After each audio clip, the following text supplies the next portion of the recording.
ఏం కర్రీ చేస్తున్నావు ఇవాళ? శామగడ్డ పులుసు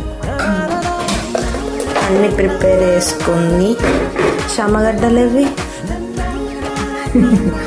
శామగడ్డలు కనిపిస్తలేవా? తొందరగా కావాలని దాంట్లోనే మిక్స్ నీళ్ళనే వేసేసాను. ఇక్కడ ఉన్నాయి టమాటాల కింద ప్లేట్లు తోమలేక ఇలా అన్నీ ఒక ప్లేట్లోనే పోసేసాను.